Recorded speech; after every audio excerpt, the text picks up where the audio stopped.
Hello, guys and gals. Me, Mutahar. Not every day we get to take a massive W and talk about something actually awesome. Now, a couple days ago, I made a video where I talked about Ubuntu, and I made a pretty incorrect statement. I said that my people are 1% of the entire computer market share. We're actually 4%, okay?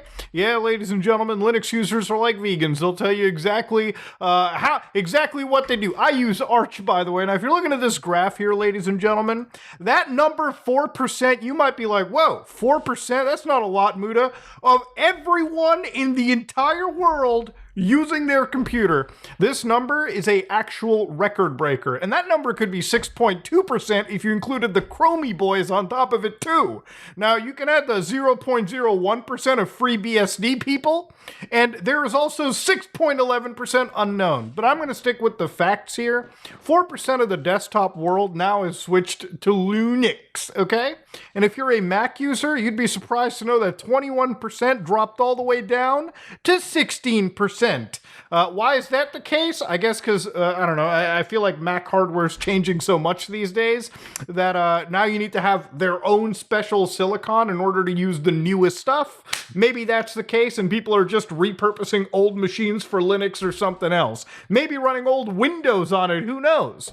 Now, Windows is 72% of the market share, and obviously I have made a pretty concentrated effort to tell people that I don't use Windows. And it's not out of any reason for, just being counterculture. A while ago, I made a video where I talked about how I finally built my dream computer. I built a dream PC. I built it with multiple graphics cards, the processor that I wanted, which had an ungodly amount of threads, and over 128 gigabytes of memory. The reason why I wanted a computer that was this overkill was because I do a lot of virtual machines. I like to play around with a lot of intricate, cool setups. I think when you build your own computer, it's also fun to build and customize the software that goes into your system as well. And if you can do it right and you have the knowledge to it, then you might as well make the best no-compromise system imaginable. This computer that I have over here runs Linux, Windows, and Mac virtual machines all at the same time. If I ever need to dabble in everything, I don't have to choose between what I boot into. I use all of them at the same goddamn time. Now, virtual machines are a complicated mess, and, over the last couple years, in regards to certain games as anti-cheats, using virtual machines has become, in a way, a little bit more of a hassle than it actually is worth. But if you're somebody that likes to keep a lot of these proprietary operating systems pretty much locked into their own jail, then these are the only options you have. Now, it's not that I don't use Windows. This computer back here runs Windows 11, all right? And it has run Windows 11 for ever since I bought it. The reason I use that computer is for one reason only: Rainbow Six Siege. It's a game that I've just gotten back into playing, and to basically not compromise on having my host computer done, I ended up having to pick up a computer on sale just so I could play Rainbow Six Siege and keep all of the anti-cheats and the kernel level processes all the way relegated to one system that's on its own cluster on the network. And that's just because I don't trust Windows. It's the same reason I don't trust Mac and I don't trust a lot of proprietary software, because I can't really understand what it's doing. And also, I don't really feel comfortable with how much recent stuff has been put into Microsoft's operating systems in regards to artificial intelligence, telemetry tracking, that at this moment in time, the reason I use Linux primarily is because I literally know every single thing that's running on it at any given moment. Using something known as Arch Linux, I literally start from a command line, yes, something that basic, to having an actual usable setup. And that's something that takes a little bit of time to get right, to master. But once you've done it, it's kind of like watching woodworking videos or like those restoration videos. What looks like a long, complicated, drawn-out process leads to some pretty fruitful rewards depending on who you're asking. And if you're asking me, yeah, I enjoy Linux for that reason. Now, it's one of the things that I, like many others in my camp, wish that we all could agree with, is that Linux is not an easy system to be using. It never was easy back in the day. Like operating systems, they all work a little bit differently, okay? If you're a Mac user, you probably find shit in Windows annoying. If you're a Windows user, vice versa. If you're a Linux person, you probably know of one thing: the command line, okay? Ladies and gentlemen, you want to scare somebody away from Linux, you fire up this tool right over here and you let them write a few lines, okay? They'll freak out looking at this. They'll be like, what is this arcane trickery? What are we, back in the MS-DOS days? And in reality, it's not even that case. If you know what you're doing, you can do like a million tasks in one line underneath this, okay? It's actually a heart and soul of how to use Linux right here. But I get it's not for everyone. What people really enjoy is obviously buying a computer from the store, plugging it into the wall, connecting your monitors, keyboards, and mouses, and basically using it right out of the box, plug and play. I think one of the reasons Microsoft, I mean, it's not one of the reasons, it is the reason Windows is so successful is because it really started during the beginning of the home computer-like world. You know, back then, you go to the store, you buy a computer, and chances are it came with a Windows OEM installation.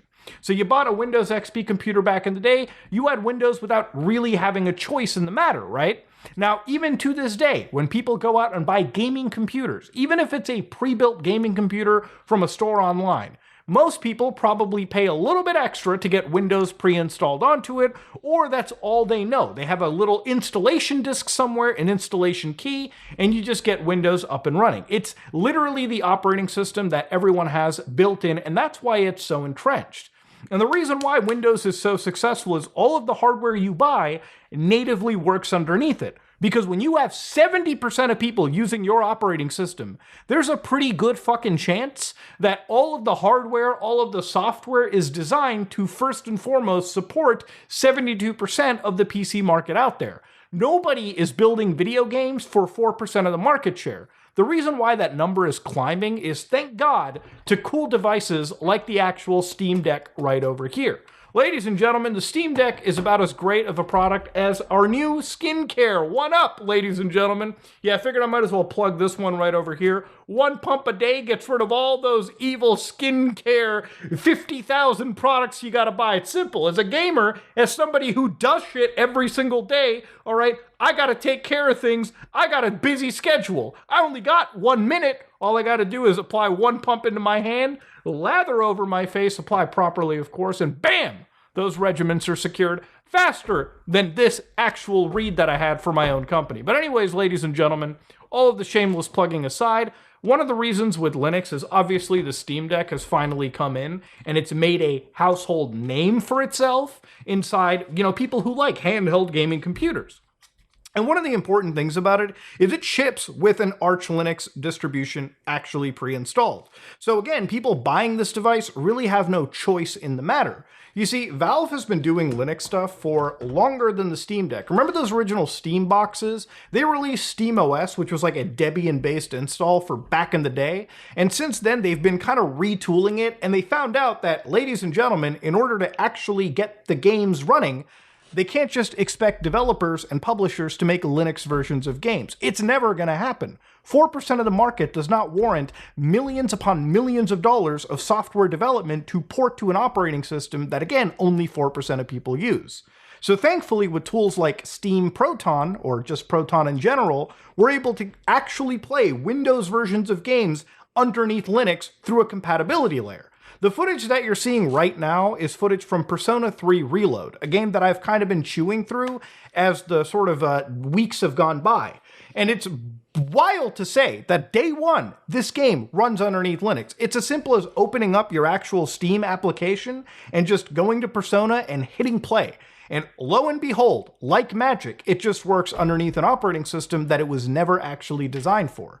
Now, the reason why Linux is able to do this, unlike things like Mac, for instance, is because of a lot of graphics libraries like Vulkan, which is where they're translating DirectX to a different entire graphics API in real time. All right, impressive actual piece of software engineering aside, this is the kind of tools that we're basically using.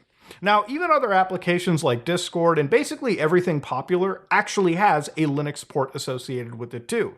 So for a lot of people that jump into the situation wondering, damn Muda, how do I switch? The easiest way to switch is download something known as Linux Mint. It's like the easiest distribution for anybody. A goddamn monkey could figure out that distribution. Installing that, going to the actual stores, and installing Discord, Steam, whatever application you wanted, literally gets you into almost a similar camp as straight up Windows-based gamers anyways. Now, the only issue with this system, the only problem, the only thing holding people back are some rather specific programs. Programs like Adobe Premiere. Now, if you use any video editing software, commercial stuff, you probably don't have a Linux equivalent. There's some equivalents like DaVinci Resolve, but generally when you're looking at actual equivalents like Premiere Pro, Adobe for this case, then yeah, you actually don't have them running underneath Linux whatsoever. It's just that for programs that complicated, there really isn't an easy way to translate their calls on the fly. But even for games that work perfectly fine underneath Linux, but have an actual problem with things like anti-cheats, that's the last stage right here. I'm going to show you something insane right now. Now, this is a site known as areweanticheatyet.com. And if you look at this website, I'm going to show you right now, 154 games are supported. 47% of the games quoted in this list are supported. 12% run, 1% are planned to run, and 34% are broken. Now, multiplayer games are a huge part of the gaming industry. You know, people that play Warzone, Fortnite, Rainbow Six Siege, like me, you'll probably find out, God damn, Muda, all right, what about us? All right, it's fine if all you do is play Persona and like Elden Ring or something single player. Even Elden Ring has issues, but we'll get to that. Games often are hit and misses. For instance, Halo Master Chief Collection runs perfectly fine using Easy Anti-Cheat. That's what the panda's there for. Games like Fortnite that also use Easy Anti-Cheat and BattlEye, apparently, are denied. Why? That's because Tim Sweeney fucking hates Valve. All right, I'm pretty sure that's the conspiracy right there. Fortnite could be running underneath Linux flyingly, but it just can't because the actual development or the publisher just does not care. For instance, games like Ark Survival Evolved run with BattlEye, supported underneath Linux. From what I've heard and talked about, it's as simple as flipping a switch at this point. But you know what's even funnier? Rainbow Six Siege also uses the same actual anti-cheat alongside something known as Fair Fight. Completely fucking broken. All right, just does not work. And it's funny because Rainbow Six Siege, the graphics work perfectly, the game actually runs. It's just you can do everything but play the multiplayer. And it's funny because for the longest time, there's been an actual debate on their entire forum, right? Unable to play online on the Steam Deck. And of course, you can see that 229 people have this issue, which clearly that's why Ubisoft will not even think of spending the time. That's minimal players compared to whatever matters. But of course, the severity is critical because, yeah, you can't play. And it's funny because the evidence people mention is literally my videos about virtual machines, where I constantly talk about this topic. And to understand, it's one of the things that I'm not comfortable. That's why I bought a separate system, because even with virtual machines, violating the terms of service for this game and getting my account banned, which has years of my gaming history attached to it, is not something I think is absolutely worth it at all. But, ladies and gentlemen, this is something that's been evolving and growing over time. But yeah, 4% of the market share is now Linux. And is it year of the Linux desktop? Probably not. But that number climbing month after month, year after year is absolutely an interesting thing to see. Because, ladies and gentlemen, this number was less than 1%, I want to say, a couple years ago. Are we ever going to get to a point where this number is going to be higher than Windows? Maybe, but probably not. But at the end of the day, actually having competition is what matters. Look, Windows is great if you want to get things up and running, but I don't think having just one player running the underlying operating systems of our desktop computers, stuff we build freely, by the way, some that we build ourselves with our own two hands, it's never okay to just have one player running it. Now, again, if you're somebody that ever has interest switching over, sometime next week, I can finally solidify my Ultimate Linux video. And I feel like as some of you guys really enjoy the Ubuntu stuff, I think like covering Linux content is something that I kind of want to do at least a little bit for the next week, next 2 weeks, just so I can have a couple of videos out there that can hang out on the internet forever as guides for people that want to start switching over. Because honestly, I feel like for people thinking about switching, it's just too hard. And in reality, even the community doesn't do a good enough job of helping people switch over. And I think I can at least provide some educational material, you know, at least without, you know, completely shitting on anyone wanting to switch over. Get some actual logical, practical experience. So that number can get higher. We got to pump those numbers up, son. But that said, ladies and gentlemen, this is me, Mutahar, and yeah. You know, this footage of Rainbow Six Siege that you were seeing at any point during this entire video, I have to say for EULA legal reasons, was done entirely underneath a Windows bare metal system. Never would I break the rules that Ubisoft sets. That would just be haram. But yeah, I am out.